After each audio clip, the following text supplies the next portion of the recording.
16 tahun menanti akhirnya Timnas Indonesia kembali bisa berlaga di putaran final Piala Asia 2023. Bagaimana kans Indonesia menatap laga perdana lawan Irak malam nanti?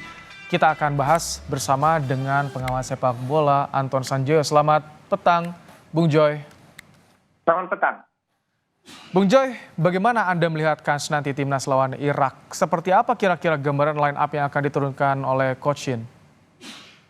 Saya kira kalau gambaran line up tidak jauh beda dengan 3 uji coba terakhir ya. Backbone-nya timnya Sintayong ini udah ada lah kelihatan, terutama kalau kita bicara lini belakang, lini tengah dan lini tengah yang bagian poros sama di lini depan. Sepertinya pilihannya udah jelas dari Sintayong. Dan masuknya kiper yang baru menggantikan Sahrul, saya kira itu memang hanya pelapis karena memang kiper utamanya tetap Ari gitu loh. Jadi kalau backbone-nya sih sudah ada, saya yakin hanya ada pergantian-pergantian minor barangkali di lini tengah, terutama lini tengah untuk bertahan atau lini tengah untuk menyerang. Pilihannya hanya itu gitu loh. Tapi overall sebetulnya kalau Anda tanya peluang Indonesia memang berat ya. Ini grup kan ada Jepang yang digadang-gadang calon juara, paling tinggi juga peringkat FIFA-nya sekarang kalau nggak salah 18 atau 19 gitu. Lalu ada Irak juga yang di peringkat 60-an.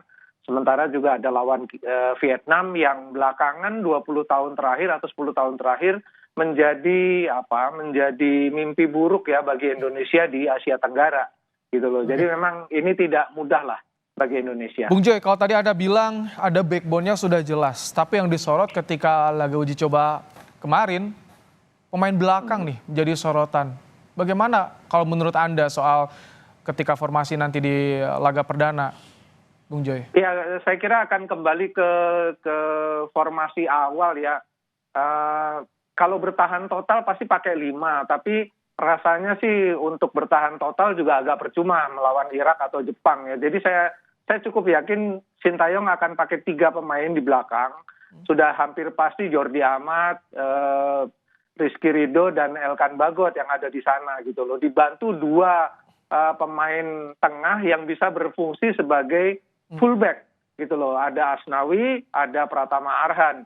Jadi harusnya sih bergerak terus ya, pertahanan itu sangat dinamis dari 3 center back, kemudian 5 back kalau keserang, kemudian kalau menyerang kembali kepada 3 center back gitu loh. Jadi kalau kemarin Anda bilang memang ada blunder-blunder ketika lawan Libya lah, lawan Iran kita nggak tahu ya karena tertutup, tapi memang blunder-blunder di lini belakang itu menurut saya lebih karena Sintayong uji coba formasi dan orang dan pemain di lini belakang. Jadi itu memang sangat-sangat tidak ideal.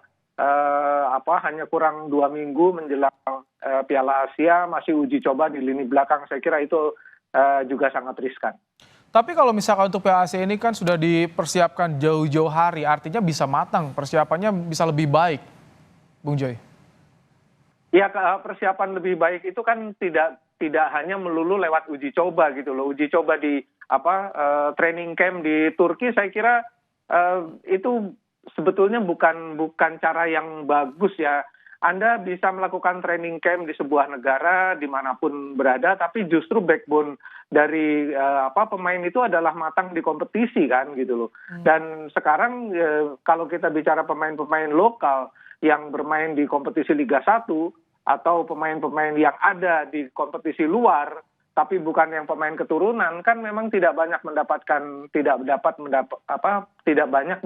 kualitas bermain gitu loh, kecuali mungkin pemain seperti Elkan Bagot ya yang bermain di divisi championship gitu loh. Dan yang lain saya rasa juga tidak punya kualitas bermain yang cukup untuk membawa Indonesia bersaing dengan Iran, bersaing dengan Irak, apalagi dengan Jepang gitu loh. Itu persoalan yang paling Bung Joy, krusial bagi peluang mencuri angka, mencuri poin dalam pertandingan nanti bagaimana?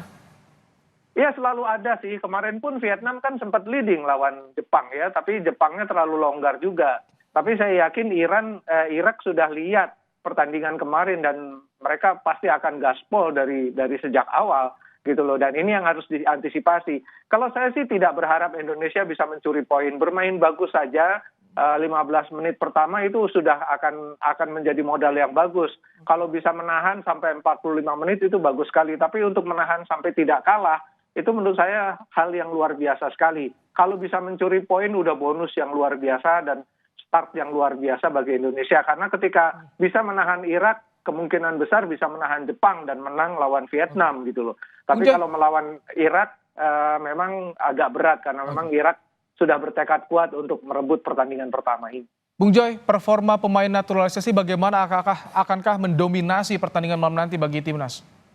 Ya, pemain naturalisasi yang paling menonjol ya hanya Bagot dan Struijk di depan ya. Yang lain menurut saya rata-rata air lah. Mungkin juga karena belum tune in dengan permainan tim Indonesia keseluruhan. Tapi overall hanya 2 pemain itu yang cukup memberi cukup memberi warna bagi kekuatan tim Indonesia. Yang lainnya menurut saya biasa-biasa saja. Kita doakan, kita dukung pertandingan malam nanti agar timnas meraih hasil maksimal lawan Irak di laga perdana Piala Asia. Terima kasih Bung Joy telah meluangkan ulasannya dalam program Kompas Petang sore hari ini.